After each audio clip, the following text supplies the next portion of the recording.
Hello, and welcome to MoviePod, a Reclaimed Cinema podcast. I'm your host, Brian Wishart, and December is going to be a month dedicated to Christmas movies, or movies that are kind of close to being a Christmas movie. This week we're going to be discussing a film that, despite being a box office hit, was slammed for being the fourth film in a franchise of diminishing returns, according to the critics. It was up for 9 Razzies, but as time has gone on, people have come around to begin analyzing this film as a pretty entertaining piece of media that examines the American 1980s perspective on the Cold War, as well as being a really just engaging movie. So it's a film that is about a 30% montage. So I'm joined by Matthew Moynahan to discuss Sylvester Stallone's 1985 film Rocky IV. How are you doing? Good. I'm glad to make my return to podcasting. Yeah? How long has it been? I haven't podcasted since, I think, 2015, 16. It's been a while.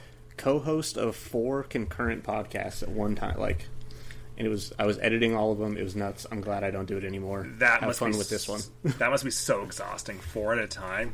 Yes. Oh god, the editing is what takes the most amount of time. That's the thing that shocked me the most, like how much effort that takes. Oh yeah, no, I got real good at using Adobe Audition and then the free Audacity one. So. Mm-hmm. Yeah, it's a lot more work than I expected it was going to be, but it's a lot of fun. So, especially because I get to bring guests on who I know are really into the movie we're going to talk about, and just to talk about a movie that's just absolutely outrageous and fun. So what's your overall experience with Rocky as a franchise? What's your history with Rocky? So Rocky, it's my annual rewatch movie. Every November, December, I'll put on one of 2 movie series, one being the James Bond series and the other being the Rocky series. Nice. Which has gotten a lot harder to do now that there's even more Rocky movies. Oh yeah, counting the Creed movies. Mm-hmm. I count the Creed movies for sure. Oh, I do. I also do. I think that what's crazy is this one's not even in my top 3 Rocky movie, but it's still a almost 5-star, 4-star movie to me. Mm-hmm. Yeah, this isn't my top 3 either. My favorites Creed's my favorite of all of them. Mm-hmm. It goes for me, Creed, Rocky, then probably Creed 2 or Rocky 2. Yeah, I think my favorite is Rocky 3. I think it just is the most has the most hype for me. Oh yeah, Clubber Lang, Mr. T is so good in that Mr. movie. T, both him, Rocky losing and winning in the same movie. Mm-hmm. It's just amazing. I think it has the best training scene. This one's great too. I have some issues with the actual mechanics of the workouts in this movie. Okay.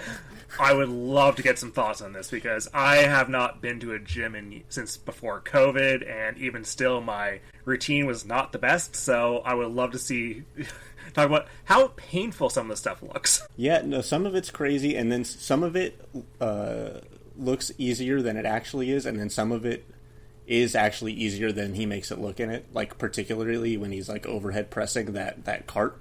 Mm-hmm. The leverage, just the mechanics of that, the weight is on the fulcrum, it would feel like you're lifting nothing. Wow. So it's a useless exercise, as opposed to all the ways that Drago works out, which are just precise and analyzed. Yeah. With me and Rocky, I first started I was about 16. My mom and I was going to Blockbuster trying to rent movies that were we found some lists of some essential American movies. So Rocky was on there, the first one. So rented that from Blockbuster, absolutely loved it, and I thought it was incredible. Tried to go and rent Rocky 2, but the Blockbuster didn't have it. So it took me a few years until university until I actually saw a Rocky sequel, and I downloaded Rocky 1 through 6, and I had a Friday off in school, so I watched all 6 movies in one day. Oh boy. And I fucking loved it. I went to in the couple days after is when I actually went to the gym for the first time on campus, because when you watch a Rocky movie, you kind of want to start working out. Yeah, no, I already worked out this morning, and then I threw on the theatrical cut because I watched the director's cut last night, and I threw on the theatrical cut now, and I'm like, should I just keep working out again? Yeah. I already worked out for an hour and a half, and then I watched Rocky IV theatrical cut, and I'm like, I just need to grab my dumbbells real quick. Yeah. So I took notes for Rocky IV, the theatrical cut. My notes when I go through the plot will be about the theatrical cut, but I also watched the director's cut last night. The director's cut came out in 2021, so it's relatively recent. Stallone made it during COVID. Partially, he was a little bit bored. At one point, he said he was a little bit bored and he just wanted to cut the movie together. We'll be talking about both versions because you took notes on Rocky IV director's cut, which is it's called Rocky IV. Rocky versus Drago. That's the full title, right? Yes, yeah. Yeah. Specifically V Drago. They didn't use the full Drago. verses or the VS, just the V. So, yeah, so of course, Rocky IV is the fourth film in the Rocky franchise, Roman numerals. First Rocky movie was 1976. It was an original film that Stallone wrote for himself, won Best Picture. Has a great narrative behind it because, Stallone was a poor up and coming actor. He had no money to his name, and he was adamant this one screenplay that people actually liked, that he got to act in it himself. And so basically, when the movie wins the Oscar, it's kind of just like a success story for Sylvester Stallone. He is Rocky Balboa, and he just went the distance and won the prize. So we'll see that in its own movie soon. Yep. Because they're making a movie about the making of Rocky. Oh my god. Is it going to be kind of like that Godfather making of TV show? Or is it going to be like a biopic about Stallone or what? I think it's mostly a biopic about Stallone making and writing and making Rocky. Okay. I'm curious how that would turn out because I'm curious how you would cast Sylvester Stallone in a movie. They how would would you somebody cast? who looks a lot like him in what I've seen from the set photos and stuff. Oh wow, so it's in production now. Okay. Yes, yeah. It's actively being made. It's not one of those projects Stallone says is being made and then never gets made, like the Cobra series or whatever. Yeah, he says a lot of things. Stallone's a fascinating character. Copland 2 or something. Oh, I would watch the hell of Copland 2. Oh When yeah, that me happened. too. Copland rules. So Rocky 1 was directed by John G. Avildsen, who would later do the Karate Kid movies, and Rocky 5, but Stallone, he was already a director by the time, Stallone directed Rocky 2, Rocky 3, Rocky 4, he later did Rocky 6 as well. So, and up until, the movies were, according to critics, diminishing returns at this point. So, Rocky 1, Best Picture, critical acclaim, made a ton of money, and the movies were still making a ton of money, but they're getting pretty mixed reviews, and I was looking at some reviews for Rocky 3, and it was people thinking, how many times can you do the same story over and over again? But at the same time, that same story over and over again, Rocky 3 made $270 million off of a $17 million budget. So, of course, Rocky 4 was inevitable. Why people didn't like Rocky 4 is because it is pretty... The first three Rocky movies are pretty grounded overall. Rocky 3 has some insane moments, when Thunder Lips, played by, what's the wrestler again? Was it Hulk Hogan? Yeah, Hulk Hogan. Terry Bollea. Yeah, a great human being. Those scenes are pretty nuts, and Clubber Lang is an overtop persona, but they're still pretty grounded. Rocky 4 is kind of just over the top and nuts. So, well, yeah, he wins the Cold War for America in a boxing match. He does. I'm not American, but this movie made me almost scream USA, USA, USA at the very end. The Russians almost chant USA, USA at the end. They pretty much do. It's insane that the Russians are oh yeah, we love this guy now. I don't know. I've been to sports events before, and if my team's getting dominated, I don't suddenly start rooting for the other person. Yeah, no, that's insane. I've watched a lot of those. Anytime there's a hockey game, U.S. versus Canada. If the U.S. is beating Canada, I don't just change allegiances partway through. And this is an event that's has nationalistic zeal to it. People are excited for their own country. They're not excited for the athlete per se. It's this is America versus Russia. It's not a man versus man. It's country versus country. It takes on an extra degree of importance for an event like that.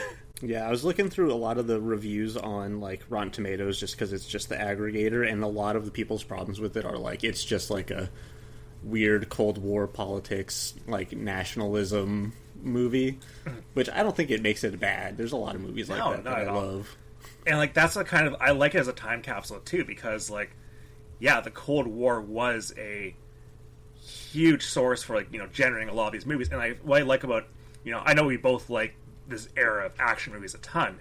A lot of them may not seem that political when you think about it right away, but something like Top Gun, deeply political movie, and it's just how like that's how like a lot of the nationalism, especially for America, was like in the West in general. So I'm including this too. Is like fueled through depictions of like us versus the other. So the other being at this point Soviet Union, the Eastern Bloc, like the people who are on the other side during this ideological war. And like Rocky IV is like absolutely that. It is is like probably the most it's probably I'm trying to think of the best way to describe it. It's like probably one of the most patriotic American movies about the Cold War. Like I can't think of anything else that comes really close about like maybe Red Dawn. Maybe Red Dawn. Yeah, that's a good choice too. But like, yeah, that really depicts like it's the Soviets in the original one. In the remake they did that wasn't very good. It was North Korea. Yeah, North Korea. It was originally China, and they CGI'd over all the flags. Right. Oh, that was nuts. Yeah. Oh, cowards. I still also love that movie. I think that's the thing. You and I have been friends for like a couple of years online now. Mm-hmm. And that's like, my taste in movies is like kind of garbage. But like, I just love watching movies. That's what gets me is I'm like, hey, I'm watching a movie. I'm having a great time. Mm-hmm. I'm seeing Chris Hemsworth up on the screen. Mm-hmm. I'm pretty sure I've seen it, like, or maybe I want to watch half of it or something like that. I just, as well as I don't remember much about it. To be fair, I'm not that big into the first Red Dawn either, but but like, I think the flags are a big part of it too. Like, this one has a ton of American flag imagery, like a ton of it. Yeah. Obviously, like Rocky's shorts, which have been since, was it 3 or 2? I don't remember when he got the American flag shorts because those were Apollo's shorts. Mm-hmm. Yeah, I like how they just like they're such good friends that they just share clothing. Yeah. Speaking of like nationalism, so I got a pretty big bone to pick with Crave, the streaming service. That's the one of the streaming services in Canada. There's a lot of Canadian shows on there, based, but also pretty much anything Warner Bros. HBO ends up on Crave too. So for like since we talked about doing this episode, I was like, great, Rocky IV is on Crave. I'm just going to watch it on that service, but they only have it in French. And like, okay, whatever. I can do French audio if I just put English subtitles on. Like, I have a very loose understanding of the French language. But it was just French audio and French subtitles. It's like, fuck, this sucks. So, like, I was like, for taking notes, like, I want to get the, hear Sylvester Stallone do his, like, hey, Sylvester Stallone, and Drago do his voice. I don't want to see, like... Definitely, there's a lot of things you need to hear him talking to see, honestly, how bad it is. Yeah, like I was still now. I kind of want to watch a version of Rocky in French because I want to hear like Stone's like, "Hey, bonjour, Adrian." Like, I want to see how goofy it gets with that kind of thing. So like, I was like going to other streaming services trying to watch the theatrical cut of Rocky, and even on Prime Video in Canada, like the version they had listed was the runtime of the director's cut. So I had to pony up and pay $5 for a rental on Apple for the theatrical cut. But what that meant though is I got it to watch it in 4K. And the 4K transfer of this movie looks incredible. This is a great looking movie. Oh yeah. No, I watched the director's cut 4K because I just purchased. I had a bunch of digital credits on Amazon, so I just bought it. Yeah. Yeah. But I already owned the theatrical cut in the like Rocky collection I own, so just watching that a regular Blu-ray, which still looks great. I think it's a little soap opera-y looking. But I think that kind of helps with it because it is kind of a soap opera. Oh, it absolutely is. Like the melodrama, the emotion is so over the top. Oh yeah. And literally, I have it still on in the background now, and it's in the final fight, and just seeing Duke just yelling like "No" in slow motion. Like... Oh, if you're listening to this and have not watched Rocky IV, just pause this. Right, Rocky IV. It's the quickest 90 minutes you will ever spend watching a movie, and there's like if you depending on if you want to count the final fight as a montage, this movie is the math's out to being other people did the math for me. I didn't count it myself, but this movie is 31% montage. Here's what I wrote down. The director's cut, the Rocky 3 recap in the director's cut is like a full 7 minutes long. Mm-hmm. Yeah, and in total, I think the movie is like 15 minutes of a different movie, and then 5 minutes of this movie back cut into itself. Yeah, the director's cut. So we can talk about that a little bit because the director's cut, like, pretty recent thing to do. And the major differences with that is they get rid of the robot. We will get into the robot later on because I have a lot of thoughts on that. But they also like really kind of refocus on like, Rocky and how a lot of how the guilt he feels about like Apollo's death and such. So they put a lot of the focus on Rocky's emotional journey, which like it actually makes a lot more sense if you're to watch like Rocky 1, 2, 3, 4, 5 all in order.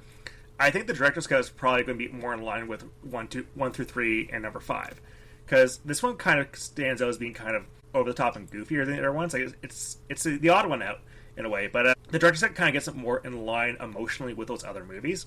But you get some like silly. I think my major issue with the director's cut was this one is like one of the best edited movies I've ever seen. And the director's cut is. No, the original. The original? I love how this movie's edited. The montages look so good. The way the movie just cuts together is so fast-paced. It's not jarring. It's not ugly. Like, I just saw Wicked Part 2 in the theater a couple days ago, and that movie's edited with, like, no care or concern in the world. This one is edited in such a precise manner. It just blows me away. And, like, it's not like the director's cut is horribly edited. It's just that it's a bit more haphazard, I would say. Yeah, I could see that. I could see that. There's a lot of odd choices. I think it's just like a lot of movies. There's things in this that I would take from the director's cut and the original cut and mash them together and make a perfect movie. Same, yeah. Like I think if as I say, just like in if I could take parts of the original Running Man movie and the new Running Man movie and mash them together, I'd have a perfect movie. Oh, absolutely, yeah. Like that is Running Man. Like the new one, like I was entertained by it, but like I was just pretty frustrated with it. But like I think that like there is enough good ideas in that movie that you could probably make a absolutely fantastic movie. You just kind of like reorganize, rejigger some ideas together. Yeah. Like a lot of the changes that they made from the book to the first movie that were just kind of dumb Stephen King things that they put in this new movie. Mm-hmm. Those things that they fixed for a reason. Yeah. But anyways, we're not talking about Running Man, even though I could for 9 hours. And if you haven't listened to, listeners out there, I did Running Man 2 weeks ago for this episode, the original Schwarzenegger one. So yeah, let's get into Rocky 4. So again, we're mostly going to be talking about the theatrical cut. So then we'll kind of discuss director's cut moments as they come along, because this movie starts off with Eye of the Tiger playing, and we see two boxing gloves like raised in the air against black. One is the American flag, one is the Soviet flag. They both punch one another and they explode. And we know like we're in for a different kind of Rocky, because the other Rocky movie start off with like the Rocky theme plays, the iconic one, and just like with like the text just going across the screen kind of casually, not that explosive or big, but this one is just like we're in for an action movie. And we get to see Clubber Lang and Rocky's climactic fight at the end of Rocky 3. So first montage of the movie is rehashing the final few minutes of Rocky 3 itself. And I love the end of Rocky 3. It's great. So the true end of Rocky 3 is that which we kind of see here is that Rocky and Apollo Creed. So Apollo Creed's played by Carl Weathers. They're rivals in the first two movies. That's what the big final fight was about. They turned friends in the third movie, and he helped train Rocky to fight Clubber Lang. So the movie ends with they're alone in a training room together, and they want to have like one unofficial fight between them, because Apollo won Rocky 1, Rocky won Rocky 2. So they're trying to break the stalemate. And Apollo has this great line, like, Stallion, it's too bad we got to get old. And there's a lot of like foreshadowing, but like, ages of like, I want to keep doing this forever. And Apollo Creed's not long for this world.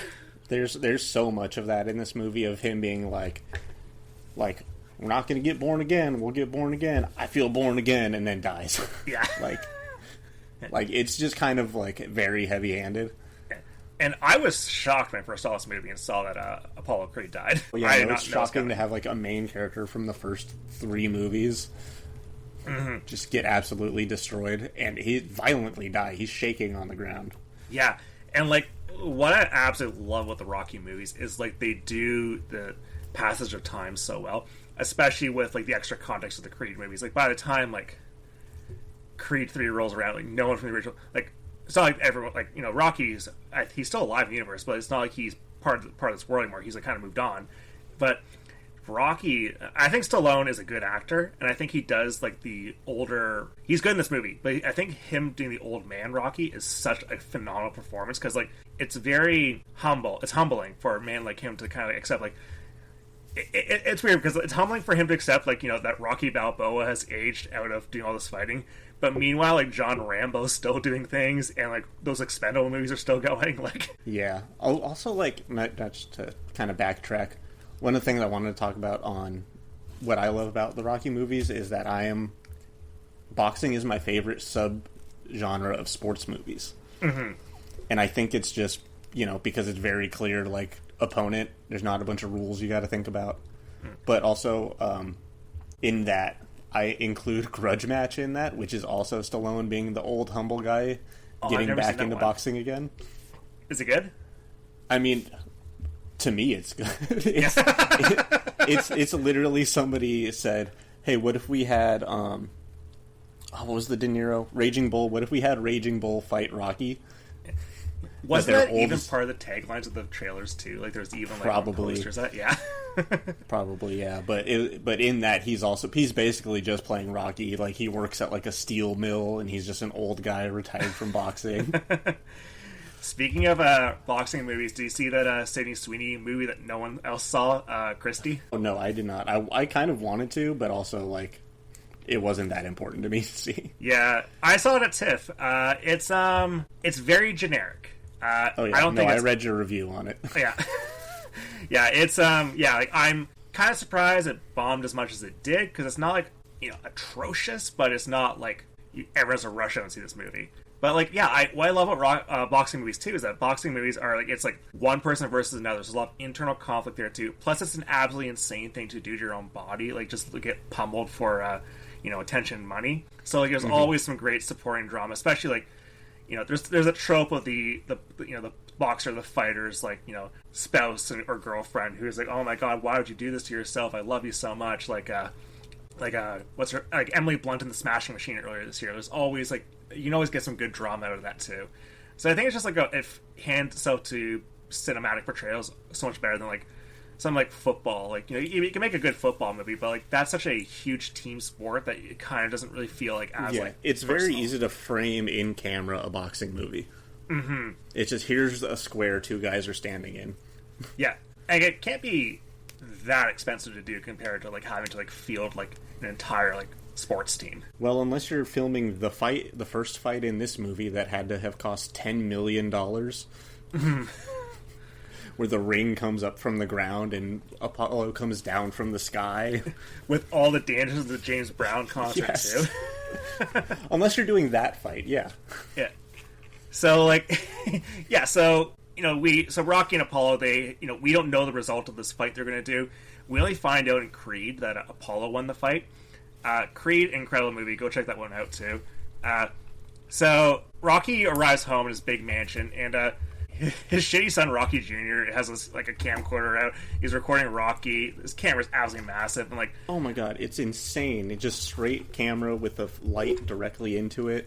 Yeah, and like, I think Sylvester Stallone does stuff with kids so well in his movies. Like, he's child at heart Rocky in general. Like, I think he interacts with kids very, very well. Like, and I kind of wish they just had like kid actors are hard to get. This Rocky Jr. they have in this movie, like, he's just a very, very basic, generic kid. So, like, in the director's cut, there's some good drama they get between them, too. But, like, it's just a very forgettable thing in a pretty massive movie. And one of the differences in the director's cut, that second time he, like, talks... Because they cut a lot of his kid out of the director's cut. Yeah. But the speech he has with his kid before he goes to Russia in the director's cut is maybe one of the better Rocky speeches. I think so, yeah. It's really, really good. And, like, yeah, because, like, Rocky is really, like, Rocky as a character, like, the way he's, like, able to kind of just, like, meander and talk to himself, him doing a monologue speech doesn't feel out of character for him. Like, so much of Rocky 1 that works is, like, Rocky just, like, trying to court Adrian, but Adrian being so shy and mousy, and Rocky just rambling and talking, just charming her just by him just being a guy who likes to talk. So, like, the speeches don't really come out, like, oh god, why is this guy doing a speech? Like, this is very much in Rocky's wheelhouse to just start doing a monologue speech for no reason. Yeah, just one-sided conversation to everybody. Yeah. So, at home, it's Paulie's birthday. So Paulie is Rocky's best friend and his wife's brother. It's Paulie's birthday. Paulie's an interesting character because he's very off-putting in a lot of the movies, but in this one, he's a lot more softer. his plot in this movie is nuts. Rocky is very, very excited to show Paulie the gift he got. A robot wheels in, and it's a fucking robot, and it's holding a birthday cake, and Adrian says, "Since you don't have any friends, we thought you'd like this." And the robot says the awesome, like, "Happy birthday, Paulie." in one of its voices. It will have a different one later. Yeah, which is nuts. So, like... Okay, so this scene is nuts because, like, there's a robot in this movie, a talking robot. And so I was looking up the robot and how it came into existence. So it was the CEO of a company called International Robotics, based in New York. They developed this robot. This robot is called... I'm not sure it's pronounced Sicko, S-I-C-O. So, Sicko is a crazy name. Yeah, Sicko the robot. So the CEO of this company, Robert Dornick, he voiced the robot in this movie, at least the first voice. And Robert Dornick, he appeared on some talk show, and he said, like, hey, the robots we developed, they're good for helping kids with autism, because, like, maybe kids can struggle talking with humans, but maybe they can talk to something a bit more controlled. So, Stallone's son, Sergio, he has severe autism. He's really struggling at the time. And because it's the 1980s, and autism research and social care is, like, a lot more primitive than it is today. So, Stallone saw this guy on TV and was like, hey, what about this robot? So, he got the robot to help his son out. And he loved the robot enough that he put the robot into the movie. And, like, I was kind of blown away, because I thought, like, this robot was just designed for this movie specifically, but it's something that was real. And if it had the tech in the movie, that if we had the tech that this robot had in the movie in real life, we'd be in, like, nuclear spaceships right now. Absolutely. Because this thing was, like, had its own personality. It was, like, giving suggestions on, like, hey, don't go into the house to answer the phone. Come on over here. Just answer it for me. Like, what the hell? At the same time, it could also bring me beer and cake, so I'd become very, very fat and useless. Yes. So, so the robot's not in the director's cut at all. Stallone said the robot is going to the junkyard forever, no more robot. Dornick, the robotic CEO, he believes that Stallone loves the robot because of the connection to his son. But he thinks that Stallone got rid of the robot from the director's cut to draw controversy with the fans, so people would check out the director's cut. He also thinks he did so that he wouldn't have to pay royalties for the robot. I'm not sure how that would work. If you had to need to pay extra royalties for a literal machine, but that's what he believes. Yeah, it's like a music rights issue with AI-generated music, that kind of thing. Like that argument. Yeah, like, I'm not sure what it is, and I think the robot adds a lot of charm to this movie. It is silly, but it's really funny. I do kind of miss it from the director's cut, but also it would not fit into what the director's cut is. No. The director's cut is a darker, thematically movie. And maybe that's also why the robot's in this movie, is because this movie is pretty upsetting at points, because it involves a major death, do-or-die stakes, a lot of more outright political than the other Rocky movies. So I can kind of see why they need to kind of soften it in some way. So Rocky Jr., like, back at Paulie's birthday party, Rocky Jr. springs whipped cream all over Paulie, and the robot is the robot that offers to clean it up. Yeah, the robot offers to clean robot up. The robot offers to clean Paulie up, and this part's not on the director's cut, but this part's not. So in bed, it's after the party, Adrian's in bed. Rocky joins her in bed with another cake. So he has two cakes specifically, and this one is for him and Adrian's almost anniversary. And he was wearing an insane, I want to just note that insane pajama robes he was wearing that are like double-breasted button-up, like his Rocky, like, robe colors, like it's double buttons on the front. Yeah. It's like what the hell? Yeah. And shorts. It's not even a robe, it goes into shorts. Yeah, like, this is like with Rocky movies at this point. Like, Rocky is completely loaded. He's a celebrity. He's a ton of money, which, like, oftentimes in movies he does not have a lot of money. So the fact that he can buy a robot and buy these insane outfits, it clashes with a lot of, like, his origins of Rocky, him being, downtrodden, like, just having, like, basic kind of clothing in a shabby apartment. Like, he has really risen up very high. And you can buy that snake watch that don't bite. Yeah. My Stallone impression isn't very good, but I'm still going to try it a couple times this episode. I don't know what mine sounds like. I know in my head it sounds good to me, but it's probably terrible. Same, yeah. Like, I was trying to do some Arnold impressions for the Running Man episode I did, but like every time I said it, like it was just like, not very good. Like, it's just, I'm not a great voice. I need to get better at the voice performances.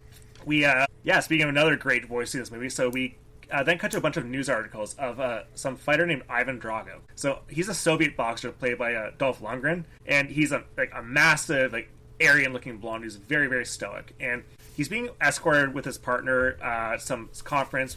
His partner is Ludmila Vobe Drago. She's played by Brigitte Nielsen. And the media is starting to cover how Drago plays and how the Soviets kind of monitor their fitness program.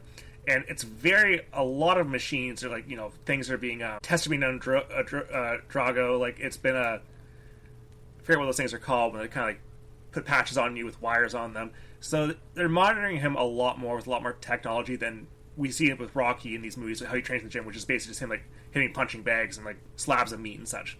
They say that you can help me with this. Like, so Drago, they say that the average person's punch per square inch is like 700 pounds. Yeah, 800 pounds per square inch. Yeah, but he can punch 1,850 pounds per square inch, which is like nuts, and it gets even higher as the movie goes.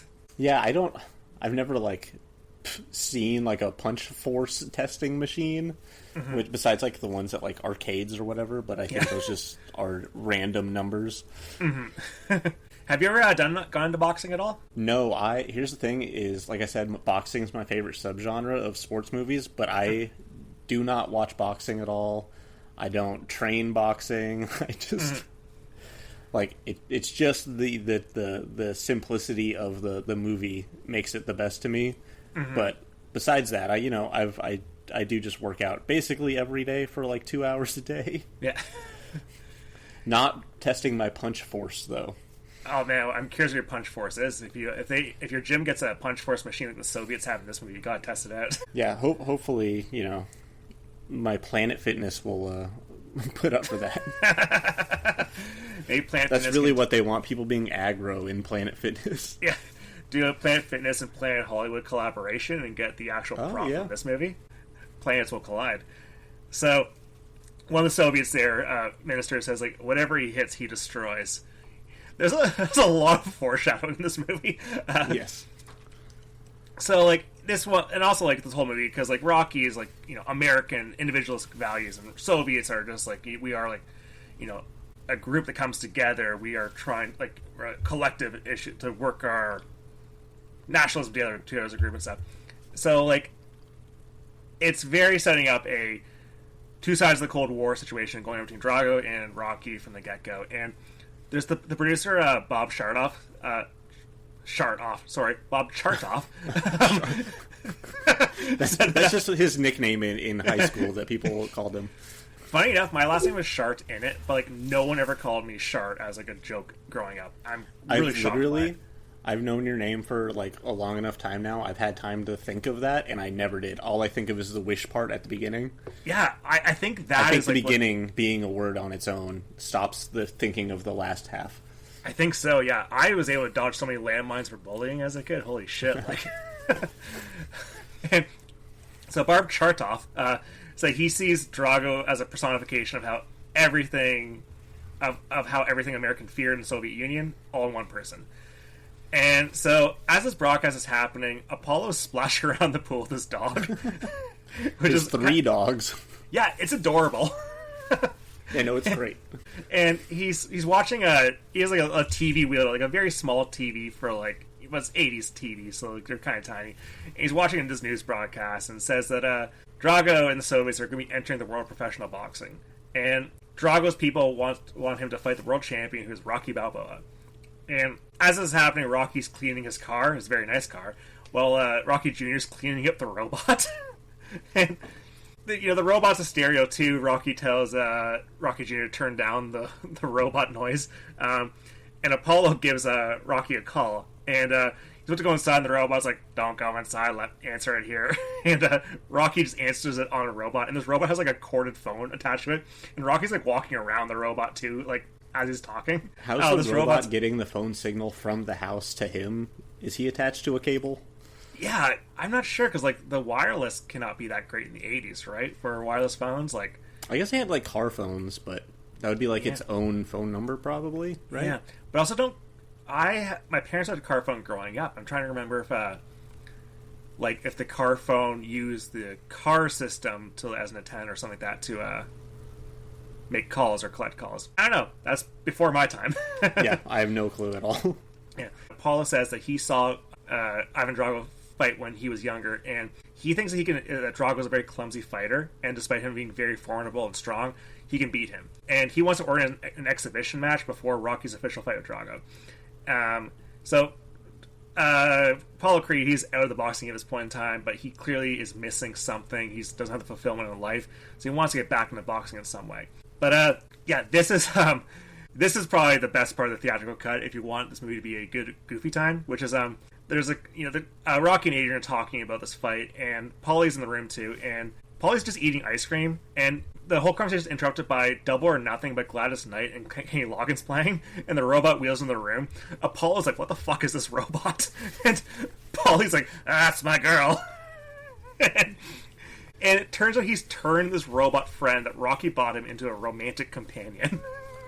Well, they probably happened during the sponge bath the robot gave him from the whipped cream earlier. Yeah. Oh man, that probably got like saucy and such, like playing soft music. Like this is the most romance Paulie has in all 6 of the movies he's in. Like he has tension with this robot, and this robot's bringing him a beer, which that's always nice and romantic to do. But now the robot has a female voice, and did Paulie program this robot? He might. It's so advanced. He might have just been like, hey, change your voice to a female voice. Yeah, it's kind of like how we can do like Siri on our phones now. We can change Siri to be like a female Australian voice or like a male British voice. Yeah, just a setting. But like a little switch he had to find. Yeah. Oh, yeah. But he found the switch while he was exploring the robot's body. Yeah. This is like my comics. Yeah, he's obsessed with his comics in this movie. It's been like a couple years since I watched the other Rocky movies. Was he a comic book reader beforehand, or is this like a thing for Rocky 4 to make him softer? I think he said something about it in 3, but I can't remember exactly. Yeah.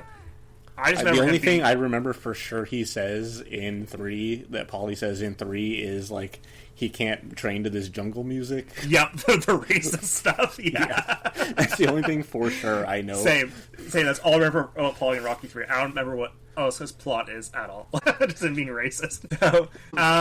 So the robot in this is extremely odd comic relief. But so Rocky and Apollo, they start watching old fights just between the two of them, and Rocky's asking Apollo if, like, hey, like, are you fighting? And like the way that like Rocky does the kind of like he's dopey, kind of like appear a little dumb and slow, but he's very profound in how he speaks. Like he asks Apollo, like, is fighting against Drago truly fighting against Drago, or Apollo, are you fighting some fear within yourself? And Rocky's going out like, we have to change the times. Like that's just how things work. Like this is our profession. We can't last forever. Also, in that, like, Apollo starts it off by being like, well, just nobody asked for my autograph anymore because nobody cares about me. So, and he's like, anyways, unrelated, I'm gonna go do this fight. Yeah, like it's sad for him. Carl Weathers plays it pretty well, and Apollo has this great line. It's like, I don't want to change. I like who I am. And Rocky says back, like, we're turning into regular people. And it's sad. Like we see as movies progress, like Rocky turn back into a regular person, him finding some meaning elsewhere. Like, but Apollo takes the more tragic route because he just wants to, keep being Apollo and not change at all. And we see this at the press conference where he's just being a cocky bastard all over the place, and he's saying like, oh yeah, Russians are the best athletes. He's in his exhibition fight before the fight with Rocky because he's going to teach Drago how to fight American style. And Drago's very quiet. Like his wife does a lot of speaking for him. That's one thing that I don't like with Drago's Cut either. Is like pretty much Brigitte Nielsen's, like most of her scenes are completely cut. She has like no dialogue at all. Do you think that's a personal grudge against it being his ex-wife when he re-edited this one to be like, I'm going to cut all my ex-wives? Yeah. Oh, I forgot they're married. Lines yeah. Out. That has to be the case, right? Like it has to be Stallone. Like, yeah, like I don't like you anymore. Oh, that's fun. Yeah, it has to be that, yeah. So she does a lot of talking for him. He doesn't have much to say, but, like... Carl Weathers is like carrying that press conference, though. Like, he just got line after line after line, and he just delivers, and everybody else is just like a dummy up on there. Yeah, except the Russian guy, I think. Yeah, the one Russian official, yeah. Like, he's in his zone when he's kind of like beefing, like pumping himself up and like you know, puffing his chest, like trying to show off, like, hey, like, I'm the macho man, like I'm the fast talker, I can do whatever I want in a fight like this. And he starts getting very fiery and starts insulting him, and one of the Russians calls Apollo a has-been, which causes Apollo to like lose his temper and like starts like trying to like, you know, they have to hold him back and restrain him. Yeah, that one, like, I think he tries to play it off too, like, oh, this is how like press conferences go to get like press going, but he like is legitimately like insulted, I think. Yeah, he says to Rocky, like, hey, like, you know, this is what I do, like, this is how we, you know, generate the hype. And so this fight's happening in Vegas, and they're calling it a goodwill exhibition match between two nations, with Apollo Creed and Ivan Drago fighting. I love this exchange here, where Rocky is with Apollo for the fight. Apollo's I know what you're about to say. All getting himself hyped up. He's like, I feel like I could eat some nails. And Rocky's like, I never ate snails before, but I seen them. I never had no snails before. Yeah, never tried them before. Rocky's such a good character. I love him so much. He's just so fucking stupid. Yeah.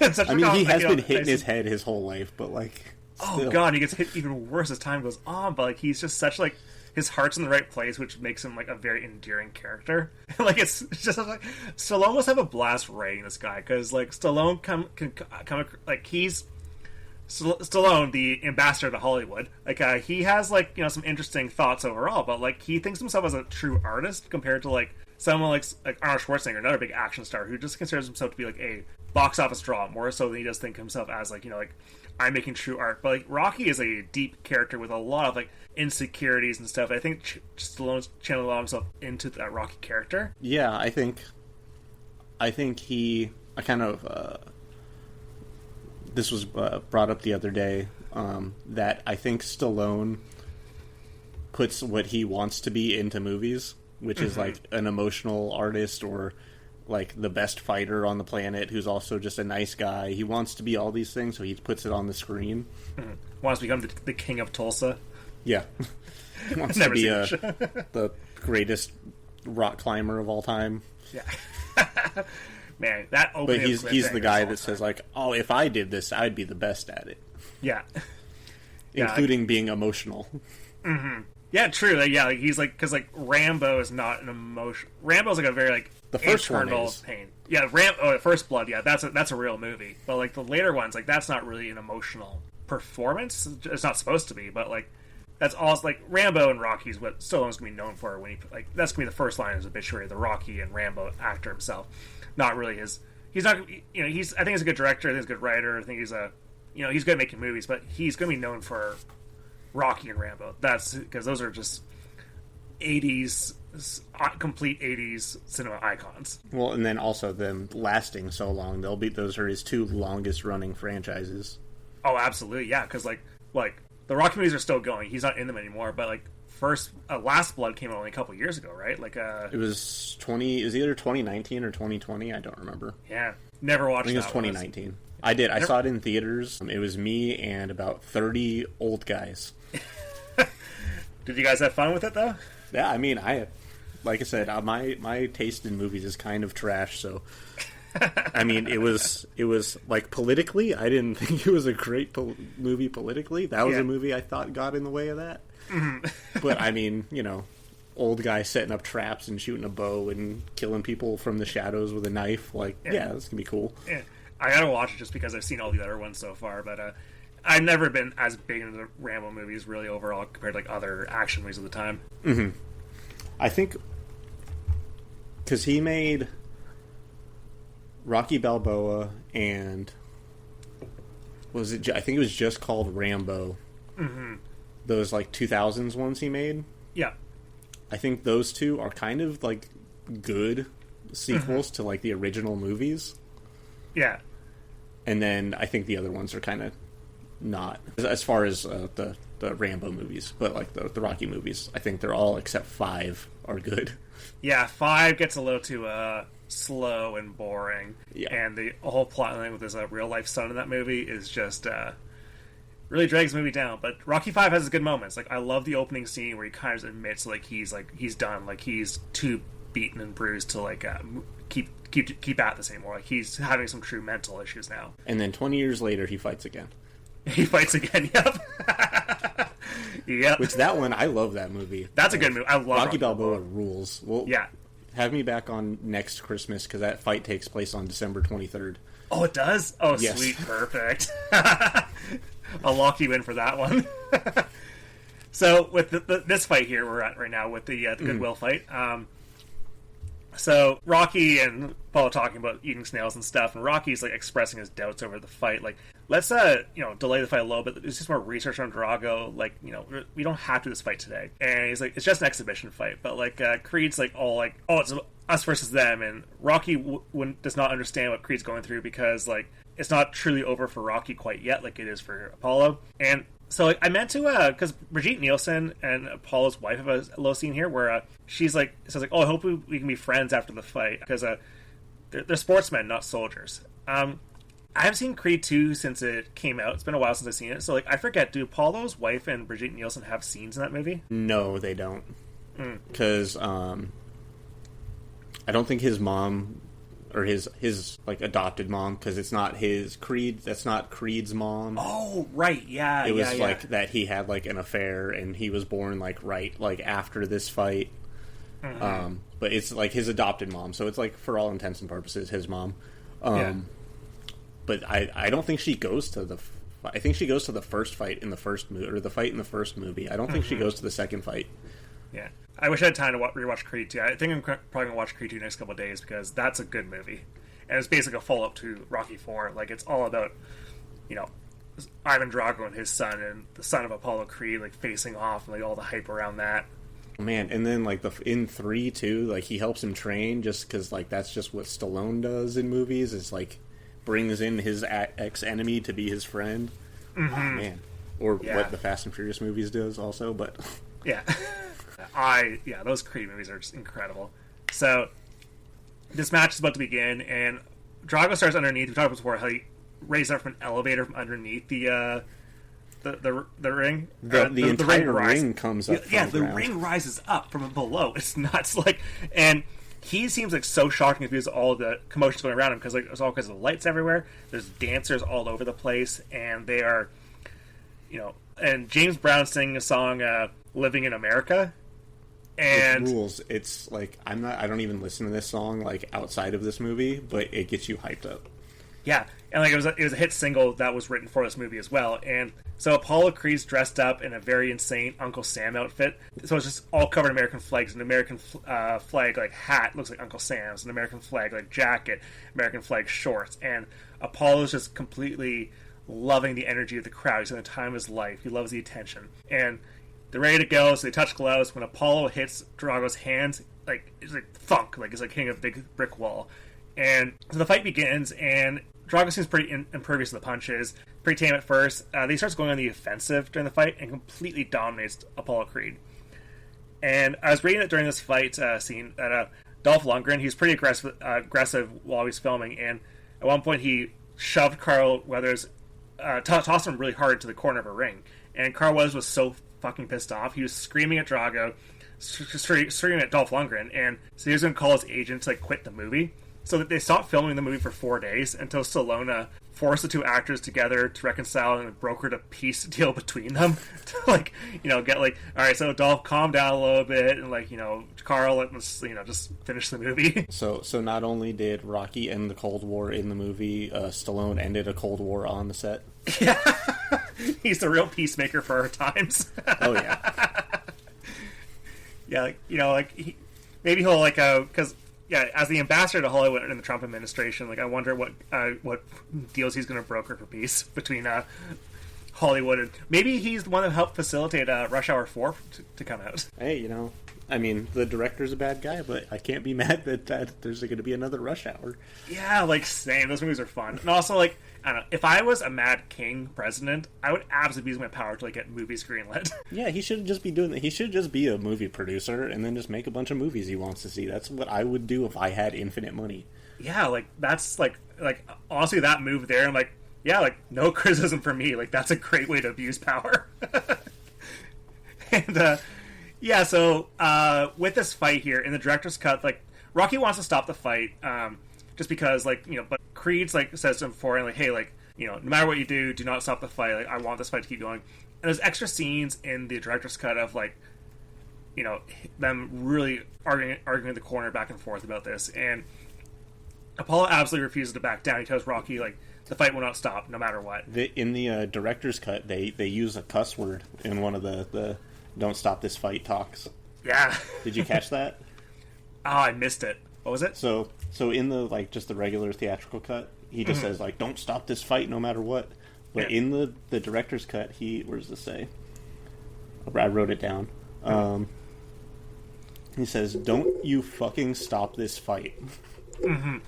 Yeah, so he really nails it in, which is, like, a big difference from the theatrical. Like, you know, mind you, he still wants like, Apollo wants to keep going, Rocky kind of wants to stop the fight, but, like, they really hammer in the kind of mental toll that Rocky's being under, with his friend kind of just, like, being so determined to do this. And so Apollo takes a good look at his wife one more time, gets back to the ring for round 2, but Apollo's, like, clearly shaken. And Carl Weathers doing such a great job of, like, you know, trying to do all his bravado and stuff, but he's really shaking and moving around. Then Drago's just absolutely beating the shit out of him, and Rocky's, like, hesitating to throw the towel. And then Drago makes one absolutely massive blow, which knocks Apollo to the ground, and starts twitching a little bit. Then there's just no, you come with cameras ready to rush, like, Apollo Creed, trying to see if he's okay. And Drago's being talked to because he, like, won the fight, obviously. And he says, like, "I cannot be defeated. I defeat all men. Soon, I defeat the real champion." And then he says about Apollo, like, you know, who's clearly dying, like, if he dies, he dies. And then, of course, Apollo dies. I think, so, like, I don't know which version of the movie, the picking up or dropping the towel scene I like better from the theatrical cut. Because I think the director's cut is, like, literally he's, like, picking up the towel to, like, throw it down as he gets, like, a crazy hard blow to the head and goes down. And then in the theatrical cut, it's like him holding it while Apollo's, like, yelling, "No, don't throw in the towel," and Duke's yelling, "Throw in the towel." So it's like, I think I like the director's cut a little bit better because he's, like, about to do it and then he gets, like, absolutely wrecked. Yeah, and, like, if he hesitated just a little bit less and did, like, a few seconds before, his friend would still be alive, which really feeds into the guilt he has. Yeah, like, that's something that the director's cut does a lot better, because, like, Rocky is just completely torn up about this, and it's more his fault in the director's cut in some ways. So, like, at least it's more his fault from his perception. Yeah, because he's not being told not to in the director's cut. It's, like, 100% him. Yeah. And so at the funeral, Rocky's wearing some pretty great sunglasses, and he's giving a really nice eulogy to his friend there. And, you know, I'm not sure if this happens to all athletes when they die, but, like, Rocky places, like, the world champion belt on his coffin, which is a nice little moment. Yeah, I feel like they put it on there and then they're like, "Hold on, let me grab that before we fill it in with the dirt." Yeah. Yeah. Well, also, another difference on the funeral too is in the director's cut. Duke has a speech about, like, the warrior's code and dying like a warrior, and I really liked that. Yeah, like, Duke's a good character. He's in all these movies, like, up until 6, right? He's in 6, and then he's not in the Creed movies. Yeah, he's in 6. He's given the, like, "We're gonna build hurtin' bombs" speech. Oh, when he cracks his neck, that's so cool. This is, like, whips his neck, and it's just the loudest crack ever. Yeah. Oh, it's so good. Just leading up to that incredible montage. Oh, great movie. But yeah, I really like the Warrior's Code speech about how he died like a warrior. He chose his death. Like, I thought that was pretty rad. Yeah, and, like, there's a little bit more of that, like, later in the movie when Rocky had a good discussion in Russia. And Stallone's fake cry is horrible at the funeral. Yeah. It's very bad. Yeah. Like, especially compared to later, we see Adrian, like, after she had cried. I'm like, she looks like she's actually been crying. Yeah. Like, Stallone can do, like, the sad eyes so well, but, like, faking tears, like, you can't do it, man. Yeah, and the like, bubbly, like, ooh, voice he's not good at it. Yeah. And so, there's a press conference. Rocky confirms he's going to fight Drago. The fight's going to happen in Russia. Drago's wife says, like, "Hey, like, you can't be in America because Drago's been all kinds of death threats in this country. You know, allegedly killing. Well, he killed Apollo Creed, but like if it was an accident, it was an accident effectively in the ring. And there's also a scene in the director's cut where Rocky talks to like the boxing board or whatever like that. Yeah, and yeah. I'm sorry, I just interrupted for no reason because I also couldn't pull what it's called. Yeah, like whatever they're called. Yeah, basically the fight will not be sanctioned between the two of them. So he took it super personal in that version too. He's like, "Oh, what are you saying? I don't know how to fight. You think I'm going to lose?" And they're like, "We just don't want it to happen. It's like it's a bad idea." Yeah, and he took it way too personal. Yeah, because like if he loses the belt to like Russia, then like that's a blow to America and the perception of how they're doing it in the Cold War. Yeah, exactly. But he was just like, "Oh, you think I'm a bad fighter?" Yeah, it's a good scene. That should have been. I think it should have been the theatrical cut. Yeah, no, definitely. And so, yeah. So like also, also at this press conference too. Like one of the Russians calls like America violent, and Paulie steps in because Paulie's still allowed to be at these conferences against just being a corner man. And he's allowed a microphone too, which is insane. He says he gets the microphone, like, "Our people don't keep people behind a wall with machine guns." And a Russian guy's like, "Who the hell are you?" Who? I'm the unsilent majority, big mouth. I love in this press conference too that just they keep being like, "This tiny little man, this tiny little baby man will not be defeated by our giant stone man." Yeah, and like they are such difference in sizes too. They should not be the same weight class at all. Like this should not be a fight that even's allowed to happen. Like, yeah, no, he's got to be at least like 30-40 pounds heavier than him. Yeah. So, like, when they were auditioning actors to play Drago, like, they auditioned, like, tons and tons of people, but Dolph Lundgren is one of the first people they looked at, but they turned him away because he was too tall. They thought, like, well, clearly it's not going to work because he's going to be completely bigger than Sylvester Stallone. But then, eventually they were convinced to, like, bring him back and end up being in the final movie, and he's really good in this movie. So after the press conference, they say that the fight is scheduled for Christmas Day, so Rocky IV is a Christmas movie. Merry Christmas, everyone. Yep, Merry Christmas. And at home, like, Rocky is all sad, so, very, no lights on at home. And Adrian's just questioning, like, why do he want to keep on fighting? And not even that. We skipped over this part. She didn't know. The press is asking her at the front door as she pulls up. Also, I looked it up. She's driving a 1984 Nissan 300ZX. Yeah. She didn't know. She's like, "What are you talking about? He's not going to fight anybody. What are you talking about? We talked about this the other day. He's not going to go to Russia and fight." Yeah. And then goes inside. She's like, "What is going on?" Yeah. That may have been just a director's cut scene, actually. Yeah. But yeah, it's a good, nice scene for Talia Shire, who's good in all these movies. But then, so she's an actual actress. Yeah, she really is. Yeah, like she's incredible for how little she gets in these movies. She pops off each time. So Rocky and her are finally talking. Like, it's nighttime, no lights are on the house, and like she's, he's like all I gotta do is because I'm in a lot of pain. And she has a great line, like, "Don't do this. A lot of people just live with their hurt." She's skeptical why he wants to fight. He says he's a fighter. That's the way he is. But Adrian says like that everyone in the media is saying like this is suicide for him to go. And then Adrian has this one great yell at him like, "Oh, you can't win." Rocky says back like, "Maybe I can't win, but to beat me, he'll have to kill me. He'll have to stand in front of me and be willing to die himself." And then he gets into his car, and we get into his Lamborghini. And the montage in this scene is so good. Easy way out.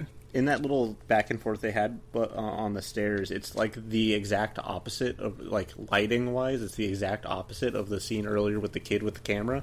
Mm-hmm. Because they're all in complete shadow, like, the entire time.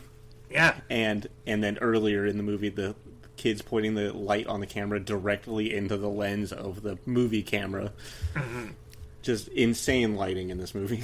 Yeah, like, it's effective. I think it's effective because, like, it gets the tone of each scene across, like how the mood of it.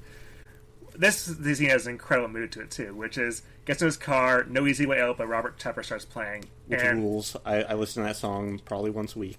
I had it on my workout playlist once a long time ago. It's just it rocks, like gets you so hyped. So he's just sitting in his car, he's driving away, and Stallone is just like, as an actor, he's kind of just like looking sad, just like random directions and stuff in the car. He's clearly upset, but we get images of like Drago being ferocious. And in the director's cut, a lot of these like flashback scenes are black and white, but like so like Stallone's just clearly thinking about or Rocky's thinking about all his sadness, all his pain, his entire past and stuff. Like, so you get a pretty much like almost entire like montage recaps of Rocky 1 through 3 in these scenes. And the whole song plays. It's about a 4 or 5 minute long montage, and it rocks. Yeah, this is part of the 15. This movie is 15 minutes of other movies and 5 minutes of this movie. Yeah. Yeah, like, there's a lot of recap of this very movie within the like scenes that we saw like 5 minutes ago. We get again. Mm-hmm. Yeah, and you know we get clips of him and Adrian dating for the first time. Clips of Mick, who died in the last movie. It's awesome, and yeah, so great montage. And so Rocky, he's going to be going to Russia before the fight to train there, and Paulie's going with them. His robot's encouraging him to remember to bring a toothbrush because the smoking stains his teeth. I don't want your teeth to be gross for when we make out later. Oh, God. Don't upset my circuits. And Rocky has this nice little talk with Rocky Jr. before he goes. And the best part is, like, he says to Jr. He's like, hey, don't forget to feed the robot. I think that's why I think I like the director's cut speech to his kid better, because it doesn't include that dumb joke. Yeah, because it's a lot more profound. Yeah. He's like, hey, don't give up. Even if it's things other people don't want you to do, but it's something you need to do, then do it. Like, that kind of speech. I was like, oh, that's good. But then in the regular cut, he's like, and then the robot. Yeah. I also, like, would not want my son... Like, if Uncle Paulie's clearly having sex with this robot, I would not want Junior anywhere near that robot to clean it up. Especially, like, with, like, kind of, like... in the news recently has been a lot of like AI kids toys being like asking kids for like nudes and stuff. Like, I don't want any AI around any children ever. Absolutely, especially don't. A full robot. Absolutely, yeah. Like, Christ, like this robot having in the like. I think there's a reason. Well, like, I guess by Rocky 5, like Rocky has to sell absolutely everything, so the robot's not in it. But like, there's like a sequel where maybe he has to fight the robot, like because the robot comes like too self-aware and too close to his son and too creepy. It's in the Terminator timeline. Oh, that'd be awesome! Rocky versus Terminator. I'd watch that. Or it's in the Mortal Kombat timeline where Rambo wins in the tournament and has the like key to the time sphere or whatever it is. Yeah. Oh yeah, whatever. Mortal Kombat 11. Yeah, whatever it is. Yeah, that's awesome. Yeah, in that game you can do like Rambo versus RoboCop, right? Yeah, you can. That game rocks. And I think Terminator's also in that one, I think.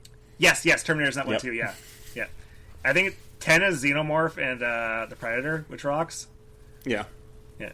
Yep. I think the mobile game has like all of them together, but I'm not going to play the mobile game. No, I refuse to play a fighting game on my phone.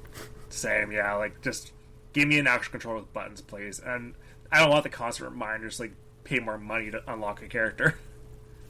Did you ever, they had a Rocky Balboa fighting game in, like, it was like original Xbox PS2, like 2005 or something like that. You ever play that? I didn't play that one. I currently, on my MetaQuest 3, have the Rocky fighting game. Mm-hmm. How is it? I have the VR Rocky fighting game. It rules. It's great. Yeah. I love it. You can also include... It does include Tommy the Machine Gun, so you can fight him also, if you want to get your Rocky 5 fix in. Can you rip off his dumb hair? I don't think so, no.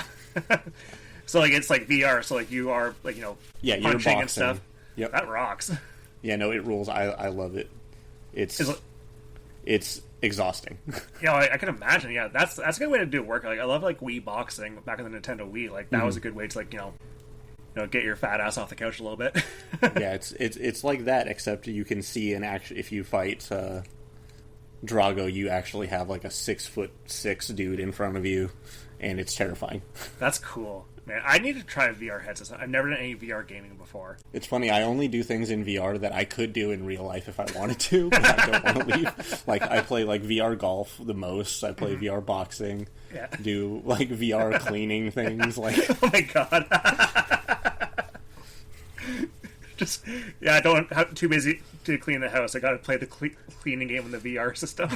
I gotta do the VR pressure washer game or whatever. Yeah, maybe it should be a VR pressure washer like game like DLC where you get to clean up Paulie's robot after Paulie's Valentine's Day night. I don't even want to think about that. Oh yeah. So anyway, like Yeah, so at this point, so Rocky's left. He's left with the robot, and so he's on a plane to Russia, and it's been a couple minutes since the last montage, so we get another montage. So Burning Heart by Survivor plays. Survivor also did a... Say, I don't like this song. It's not as good, because we know that Survivor can do a much better song, because they did Eye of the Tiger in the last movie. And it's just kind of slow, you know. Mm-hmm. I like my Rocky music to be able to be worked out to, and I would never work out to Burning Heart. No, absolutely not. So Rocky, Paulie, and Duke, they arrive by plane to the snowy Russia. They drive to a very isolated cabin to do their training. So they actually filmed this in Wyoming, which doubled for Siberia. And it got very cold there. Temperatures dropped to negative 20 Fahrenheit, or in real units, negative 28 degrees Celsius. And it looked good. You could have fooled me. Yeah, like it looks awesome. Like the 4K of this looked so good. Like Paulie's got some zingers in Russia too. Yeah, and Paulie's also. When's the sun come out? And Paulie has on the back of his jacket a giant "Don't Tread on Me" patch. It's awesome. Yeah, you see that when he's falling and making the sound. Yeah, and it's insane. It's a craziest sound because he does it and then falls again and makes it again. Yeah, it's like a weird squeak, like a squeak toy sound. Yeah, like it's quite the choice from Burt Young to do that. And so while they're in Russia, they have a quote-unquote official chaperone following them, and they're pretty much watching guard these Soviets, like kind of following Rocky around, making sure they're not, like, I don't know, looking up Soviet secrets or something. So in the cabin, there's Duke is playing chess with one of the Russians and like wins this match against him. Apparently, the actor who plays Duke is really good at chess in real life. So he apparently played chess with Stanley Kubrick on the set of The Shining and beat him. He's also was a professional boxer at one point too. Okay, that makes sense. Yeah, yeah. Like he very fits the vibe of these movies. Like he's great. I love him in all of them. Mm-hmm. And the craziest part of when they're playing chess is on like the radio, or whatever. That Alvin the Chipmunk's Christmas song is playing. I hate that song so much. It's so bad. It's so irritating. Oh, I don't know how I ever listened to that like as a child. Yeah, like as a kid, I loved it. Like I thought it was like so funny and cool. But like growing as an adult, like I was like, just take a cheese grater to my brain, and it'll feel better than listening to that song. And so Duke has this really nice scene with Rocky here, a continuation of that scene in the director's cut with talking about like the spirit of a warrior and everything, where he talks about how Rocky will keep Apollo's spirit alive by continuing to fight, and to train. Apollo's like my son. Yeah, Apollo's like my son, and like now you're taking on his mantle and everything. To set up the training is like he says like, training with me right now to win this fight, you're gonna have to go through hell, but your spirit, his spirit, will be standing in the very end. Then we get to another montage, and so it's just an instrumental by the composer Vince DiCola. This doesn't have "Gonna Fly" now like any other Rocky movies. So this one's so Rocky's just jogging through the snow, and this song rules. I like the song a lot.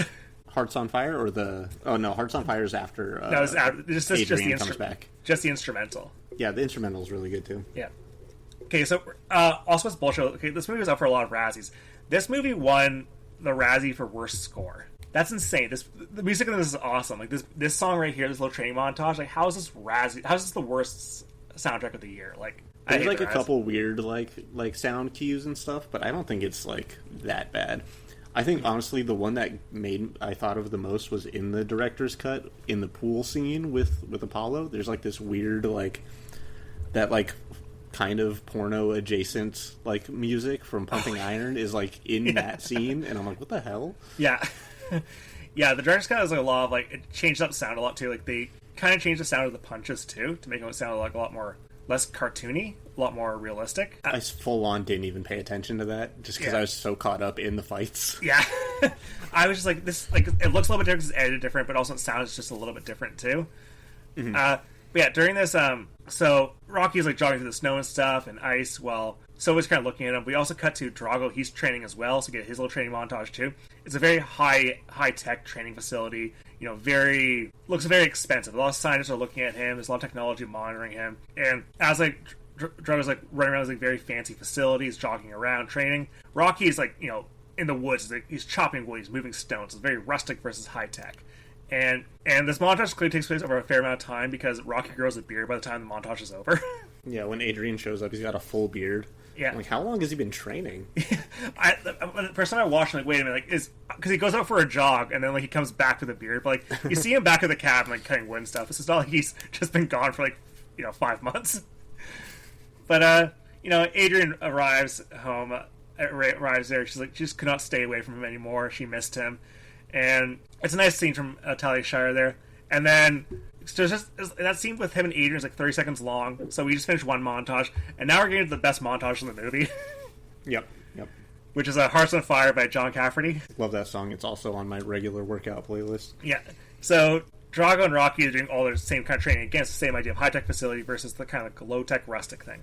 And this time, Adrian's standing around and like kind of nodding as Rocky's doing cool things. My favorite one is when she's like nodding like yes, when he's doing the like tricep extensions with the rope and the big net full of rocks. Yeah. She's nods, she's like yes. Yeah. Also, like a real life comparison on that, the Drago's training is like, besides the steroids, was like my like pre-COVID training. I was using all the machines and everything like that, and then Rocky's training in the woods and in the barn and stuff is like my during COVID training when I was just in a garage and I got like pulleys and cables and stuff from like Home Depot and like found like used brake rotors and made machines and like put them on just pieces of pipe and made handles out of like pipes and ropes and stuff. Rocky's truly an inspiration. Oh yeah, no, for real. I basically did what he did with the rocks, but with just like used car parts and things. There's one part with this montage where he's like pulling a a cart behind him, and like he's like kind of like crawling through the snow with it too. And it looks so painful. Oh yeah. Would that actually be an effective exercise? I feel like you're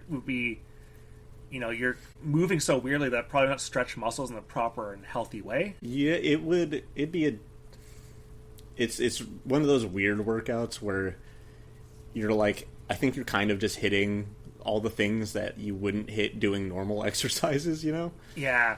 Like when you do like, oh, that was weird that I felt like sore after doing this thing because it just like hits the one like odd. Like I was doing like the other day, I just changed up my workouts this week to a new plan, and I started doing like a standing like a shoulder press called like an Arnold press. And I was like, oh, my like lower back is feeling this in this weird spot because I haven't done these in like a long time. So maybe it's like that kind of thing, but you would get a lot of like quadricep work in that one because you're just pushing basically. You could probably get a similar workout doing like a leg press or lunges or something. One thing you never get in these montages, you never get Rocky taking a rest day during the montage.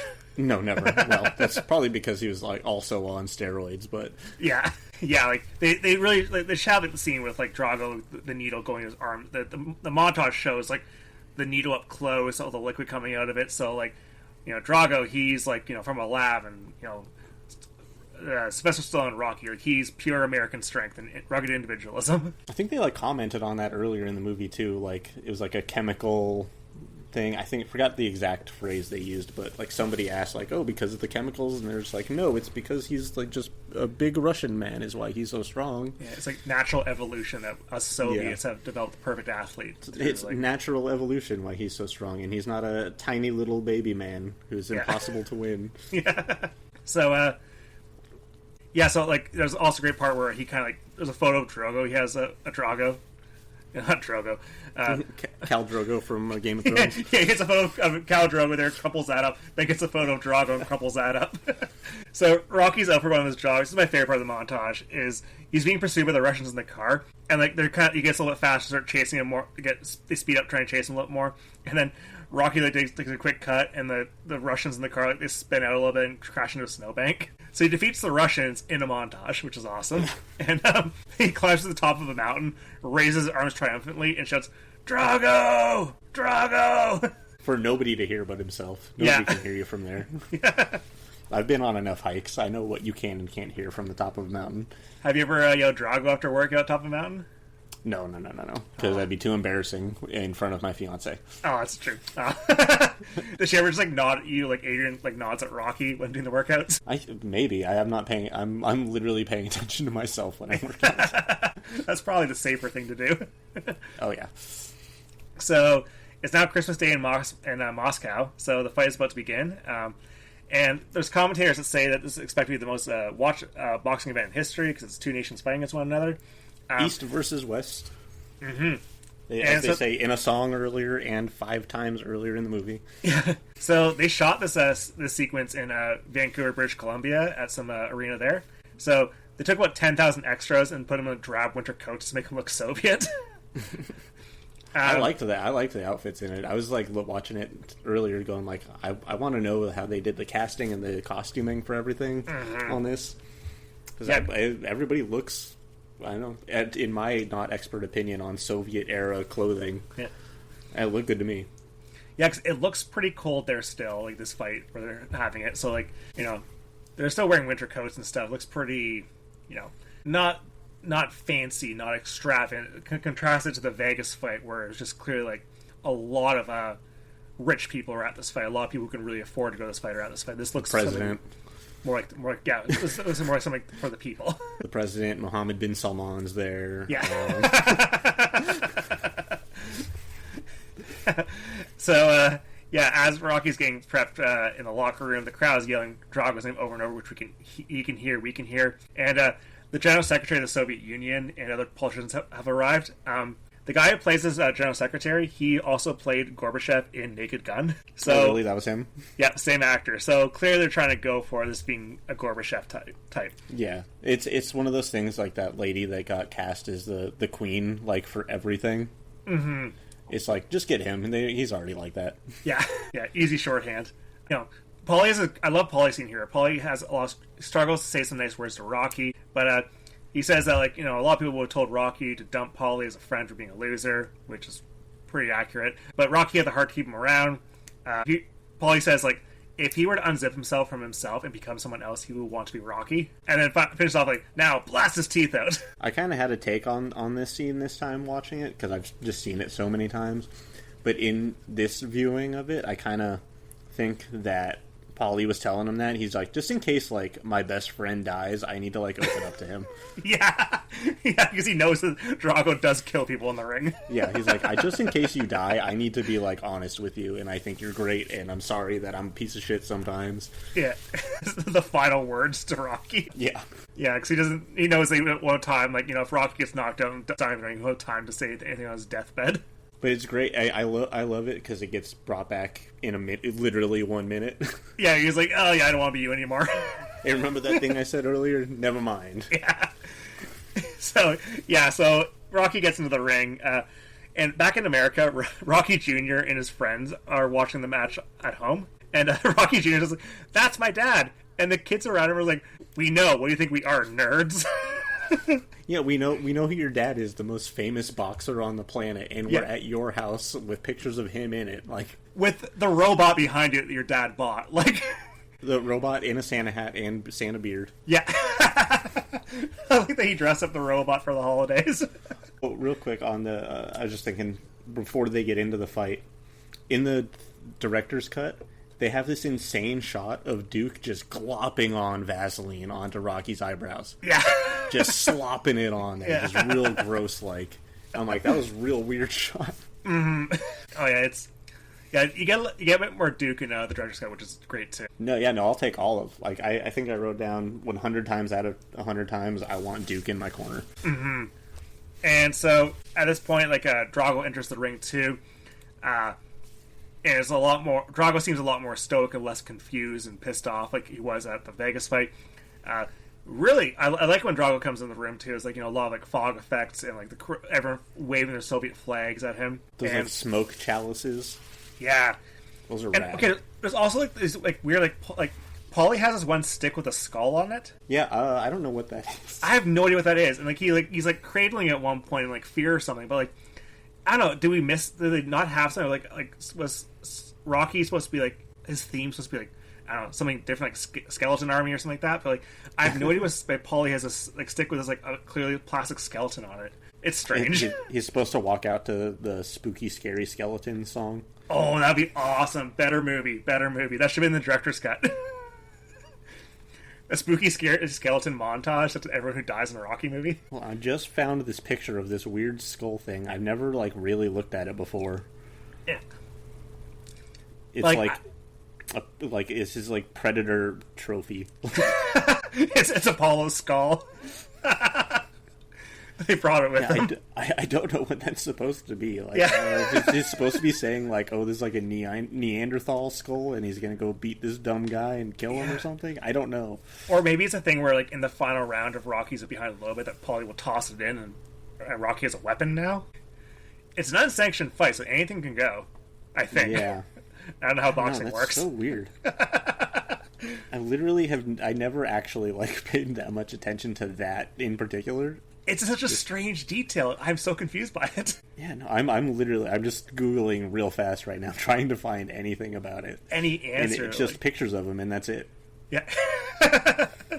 It's just like, literally in this one like Mexican website, it just has Burt Young as Paulie, and it's a picture of him with the skull on the thing. Like, that's it, and it doesn't say anything about it. Yeah, because we don't see him like bring it. It's not part of the training montage. It's not part of like anything else. It's just like around the fight, Paulie just has this wooden stick with a skull. It's a mystery we'll never find out. Yeah. Yeah, if you were asking a lot, like, hey, what's the deal with the robot in Rocky for? I want to know what the hell with the skull in Rocky for. This is why AI sucks. I just searched Rocky 4 Paulie skull. Yeah. And then, in the context of fan discussions, one theory jokingly suggests Rocky has a medical condition making his skull as durable as a football helmet, which is why his face can absorb so many blows. That has nothing to do with... What useless stuff. Absolutely useless stuff. Like, God, AI is garbage. So completely worthless. So, the Russian national anthem begins to play here, which is like rules. I love the Soviet anthem. It's so good. It's a banger, yeah. And like, it's I love how it's shot too, where like it's a lot of the close-ups on Rocky's face as he's kind of like looking around at everyone. Everyone's clearly in Drago's corner. They're rooting for him. Like, Drago looks so fantastic as the camera looks at him, like unveiling like artwork and bandage with his face on it with the hammer and sickle. Like, Rocky's clearly not playing it as the away team at this fight. And so as the fight begins, they touch gloves, and Drago has the great line, "I must break you." It's according to IMDb trivia, which we know is completely useless and often made up stuff. Apparently, in the Italian version of this, at this point, Drago says, like, "I must break you in two," but with the very thick Russian accent within Italian. And apparently it's become it's a huge meme in Italy that people still say to this day. It's just such a weird addition. Mm-hmm. Like, he doesn't need to physically rip him into two pieces. Yeah. Like, yeah, it's a bizarre translation. Yeah, because Drago is so much bigger than Rocky. Like, he's like, when they touch gloves and stuff, like, it's just like so different in size, the two guys. Like, Drago has like a foot on him, clearly a much heavier boxer. As they're filming the scene, like, even like within the fight itself, like, because Drago is arms are so much longer that Rocky's having a complete hard time getting punches in. And it's honestly insane that Rocky ends up winning this fight. But during filming, they were actually hitting each other during some of the scenes to make it more authentic. And at one point, Dolph punched Stallone so hard in the chest that his heart bounced back and forth into his chest bone, which caused his heart to swell. So they had to stop filming, and Stallone was sent to the intensive care unit in Vancouver. Stallone says this happened, but the producers said the way Stallone described it is that it was Dolph Lundgren that punched him. But the producer, Ivan Winkler, he was there and said, like, it was just a stand-in actor for Drago that hospitalized Stallone. So, again, Sylvester Stallone, who are you going to believe? Yeah, he's kind of, all this myth-building about himself. Mm-hmm. Also, like, in the editing, it looks like 1,000% there's no way Rocky should have survived. It looks like he just got pummeled for 15 straight rounds, like... Mm-hmm. Like, the logic they use for it seems like, the way the movie kind of logics out is that, like, Apollo Creed's a few years older than Rocky, so, like, maybe that's what it was, and Apollo was out of fighting shape, maybe. Like, he still looks great, but, like, that's the way the movie kind of treats it, is just the fact that maybe Apollo was a bit too old to fight Drago. But... Or he's trying to, like, rope-a-dope him for 15 rounds seems crazy. Yeah, because this guy... I'm just going to tire him out while I get repeatedly punched in the head. by the guy who killed my friend. Yeah. And so, like, as, like, Rocky's getting completely shit kicked out at this point, like, Adrian's in the crowd, like, looking sad and, like, you know, in pain as she's looking at Rocky. And eventually Rocky's able to land some blows on Drago. And so the momentum kind of shifts a bit. The music changes, the crowd's kind of shocked. And Rocky uses a wrestling move and grapples and picks up and drops Drago, which is, like, seems kind of be illegal in boxing, but I don't know, boxing rules. He learned it from Thunder Lips. Yeah, I was thinking that too, because, like, Thunder Lips is not part of any of the montages either. So, like, but, like, you can kind of see, like, you know, maybe in a montage showing, like, hey, he could do some wrestling tricks if you remember the last movie. But, so, the fight seems, because like, Rocky's able to land some punches, Duke says to him, like, you hurt him, you cut him, he's not a machine, he's a man. So, like, the fight actually seems kind of fair now, and this editing for this whole sequence is absolutely incredible. Like, it looks like all the movies have great boxing sequences, but I think it's one of the best ones just because of how it's edited so tightly with each other. It's so exciting. And that part it cuts from him saying, "See, he's a man, he bleeds," all that stuff, and then cuts to Drago being like, "He's not the human," or whatever. Like, he's not a man, he's not human. Mm-hmm. Like, Drago seems completely shaken up too. There's also this great part during this fight around here too, where they cut back to Rocky Jr. and his friends back at home, and the robot's watching the fight, and the robot's nodding his robot head along. So, like, the robot clearly knows how boxing works, or maybe he's just kind of excited because the kids around him are excited. He's seeing Paulie in the corner. Yeah. Yeah, just the robot just nods every time he sees Paulie. That's my man in the corner there, supporting his friend. Maybe the robot forced Paulie to pack the skull with him, and it's like, hey babe, like, if you see me with the skull in the boxing fight, I'm thinking of you. And it's a cue that it's going to take over humanity one day. Yeah. Maybe that's like one of the skulls from the start of Terminator that all the Skynet robots crush. That the tank runs over. Yeah, maybe it's just like that's this kind of skull that these robots are putting into place there to, like, kind of like foreshadow the future that we're going to have when the robots take over. I am just baffled by the skull so much. Yeah, no, it's just so weird. It's also like, I'm looking at, like, close-up pictures of it. It doesn't even look like a good fake human skull. It looks like somebody made it in a ceramics class. Yeah, it looks like somebody gets Spirit Halloween or something. Like, it looks it's so worse cheap. than that, I think, honestly. Yeah. Like I said, looks like somebody made in a ceramics class because it's not shaped right, but you can tell it's supposed to be a skull. Yeah, maybe during one of the montages, Paulie went to, like, Moscow or St. Petersburg to take a ceramics class. Dumbass Paulie, like, went to, like, a museum and stole something on accident. He gets sent to the gulag for a little bit. Rocky to bust him out. If you win this fight, he doesn't have to go to prison. That would be such a better movie.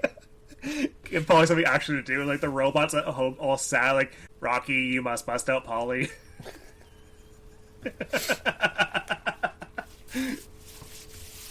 So at this, the announcers point of the fight that some of the people in the crowd are now rooting for Rocky, and one of them says, like, "Oh, Moscow is pro Rocky now," and all the Soviet politicians are completely flustered. They have no idea what the hell is going on.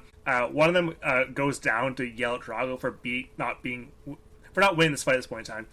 So, Drago grabs this official by the neck and just tosses him into the crowd. I feel like it would be hard to do in boxing gloves.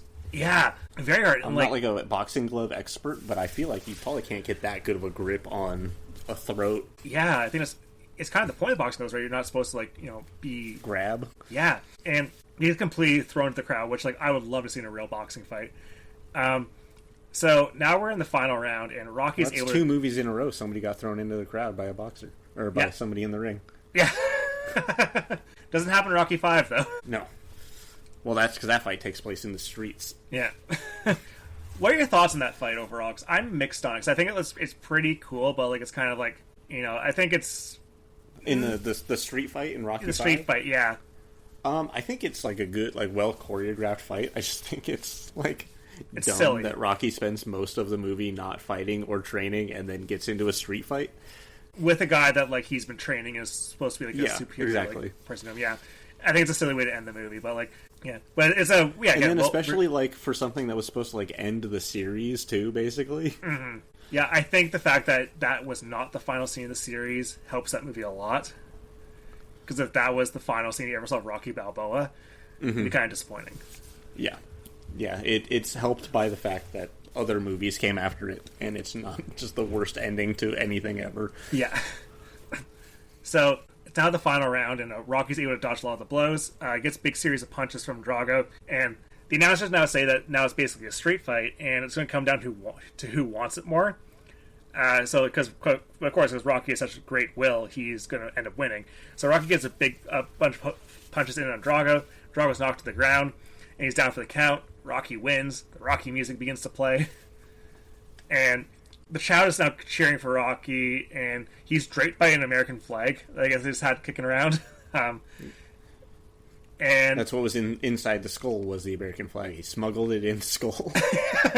Because a skull is way less suspicious than a flag. The American flag in Soviet Russia. Yeah. So Rocky starts giving a speech to the crowd with the Russian translating, and he arrives with a lot of people hating him. He says he didn't like them very much either, and this is a pretty good line delivery for something that's pretty cheesy. He's like, during this fight, I've seen a lot of training. The way you felt about me. Sorry, during this fight, I've seen a lot of changing. The ways you felt about me, the way I thought about you. And here, we were two guys killing each other, but I guess it's better than 20 million. So what I'm trying to say is that if I can change and you can change, everybody can change. And everyone applauds. Even the Soviet politicians get up, stand up, and applaud. The joke is always with this movie is like, Rocky ends the Cold War right here. Mm-hmm. Convinces the Soviets the error of their ways. Was this before? I think this. I didn't look it up before. Was this before or after Rambo 3? This is before Rambo 3. Before Rambo 3. So he ends the Cold War and then has to go fight the Russians again later. Yeah. Yeah, these movies are improved if you pretend that Rocky and Rambo are the same characters in the same universe. I think that speech he gives at the end is helped by the fact that he's playing it as, or if I don't know if they filmed it this way, that he was winded after the fight. I think it helps. Mm-hmm. And that he has to take a break for the translation also. Yeah. Because if you just let him talk trying to give a profound speech uninterrupted for that long, it probably wouldn't be as good, I don't think. No, because it truly feels like a speech by a guy with some brain damage who, just finished a very, very long fight. Yeah, but I think that helps that he's winded and has to take breaks and keeps having to be interrupted by interpretation. Yeah. So Hearts on Fire starts playing again. Rocky says on mic, it's like, I just want to say one thing to my kid at home who should be sleeping. Merry Christmas, kid. I love you. Those are the final lines of the movies. Rocky hugs Adrian, Paulie, and Duke. Rocky stretches the American flag behind him. Freeze frame of his bloodied and triumphant face as we get to the credits. And what I love about the credits, too, is we get a lot of still images of the movie in black and white, including Rocky with the robot. Yeah. No. I think the end on the director's cut, he goes over and congratulates Drago also. Mm-hmm. And also... I don't know how I feel about that one. Yeah, no, I think that I think it's better for just the fight to end with Drago's kind of being an afterthought at this point, because he already made this whole big thing about how this is bigger than the two of us. If I can change, you can change. Cold War's over now. And also it also affects Creed 2, mm-hmm. whichever ending you pick, because he's I know he's pissed more about how he's treated by the Soviet government after mm-hmm. the fight, and less pissed about Rocky, but it's it'd be harder to believe him being oh fuck that guy who came over and was really nice to me actually after the fight, and wasn't holding his friend's death against me, and yeah, absolutely, yeah, it works a lot better for the theatrical ending of him just being cast aside. Yeah, so that's the movie. But yeah, so in 1985, Rocky IV was released to pretty mixed reviews. The detractors thought it was very predictable, like the previous few Rocky movies, and they thought it was very over the top and silly. But people who did enjoy it, they liked Drago overall as a character. They thought he was a good villain, very formidable force, and they liked how there set up a pretty good showdown between him and Stallone.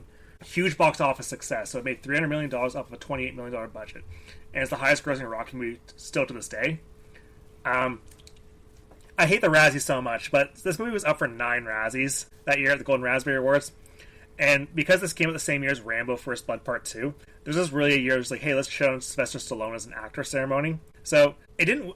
Rocky IV didn't win Worst Picture at the Razzies. Rambo 2 did.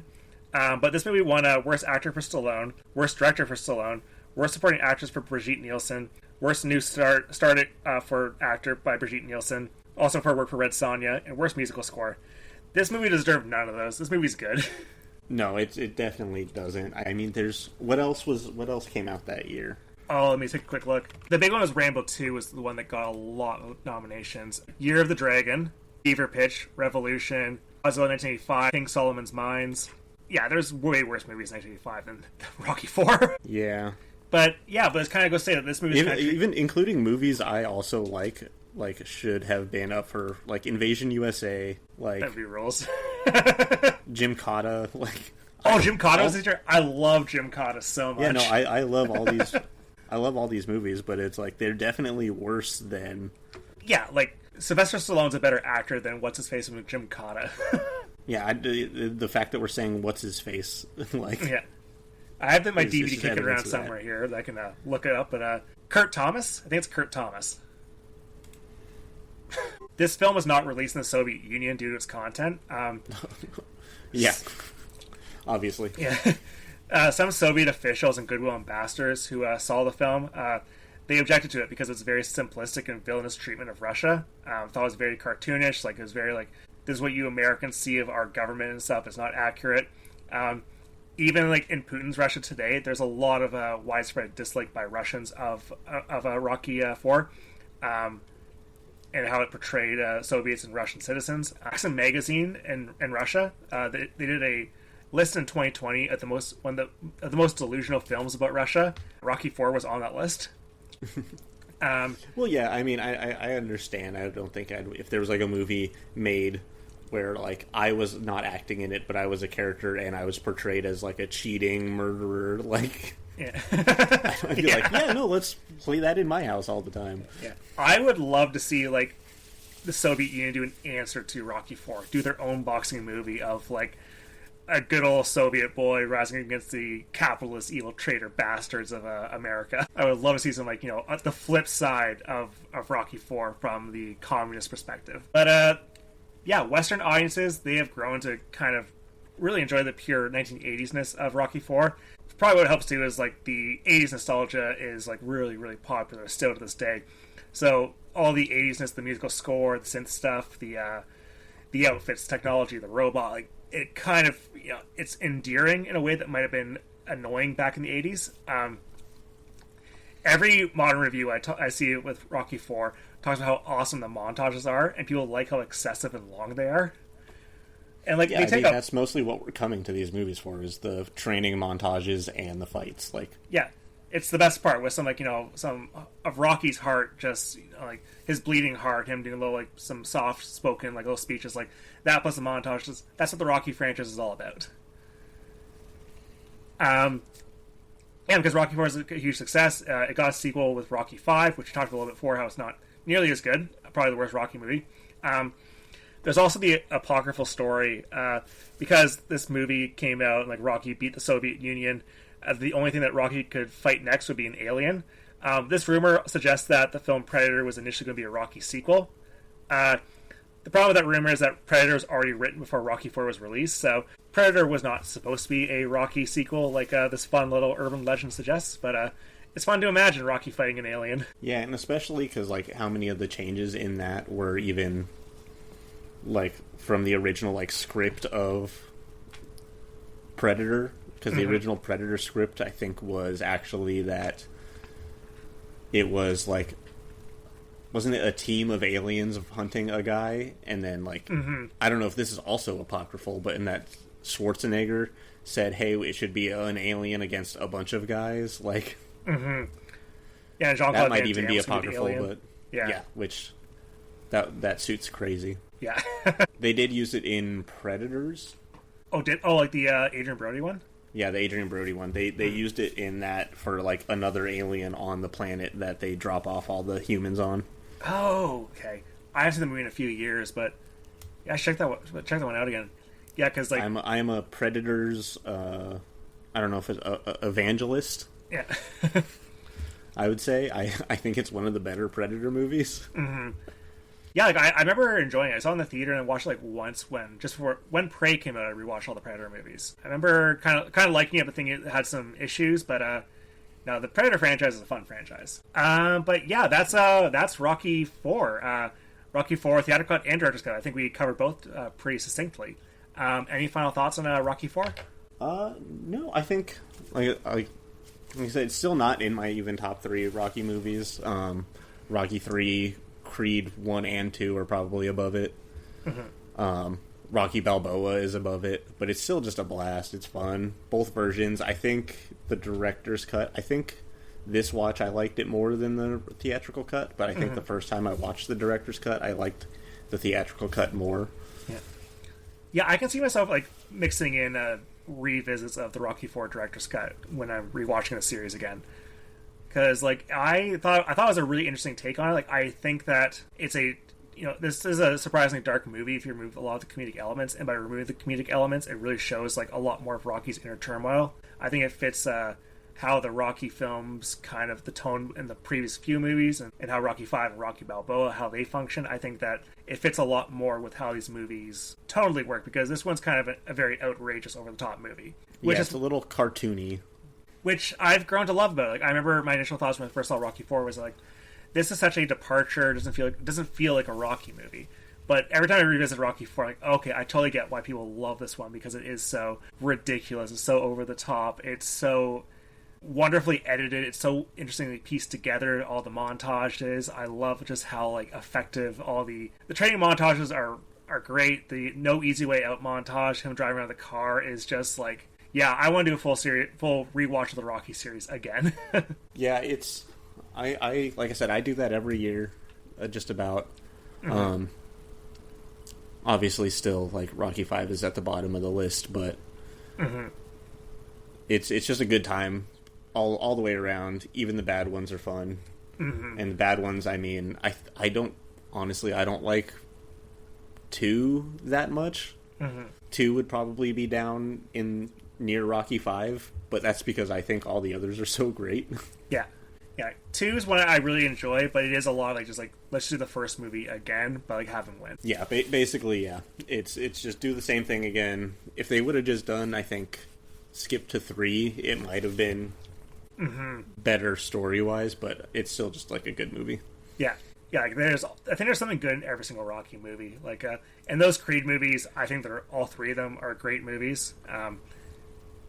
Yeah, I really want to revisit Creed 2, because that is a definite follow-up to Rocky 4. Like, it follows Drago, it follows Apollo's son, it follows like all the drama that popped up in this movie. It continues onto that movie. Yeah, it's 1 and 2. Creed 1 and 2 are definitely like Rocky 4 sequels, and then I think Creed 3 is spiritually a Rocky 3 sequel. Yeah. Just spiritually, because it's just like the big brutal guy from like the streets versus the guy who's kind of been training in his fancy gyms and like pulling private jets and whatever for his training. Yeah, he's been kind of humbled for his with his journey and such. Yeah, exactly. And Michael B. Jordan's a really good director for that movie. Like, I'm excited to see what he directs next, because he's a real talent. His Shadow Realm fight. That is an insane boxing scene. It's so cool.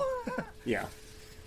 And it really just focuses in on the fighters, except for the parts where they're like showing up as children versions of themselves. But it's still crazy and good.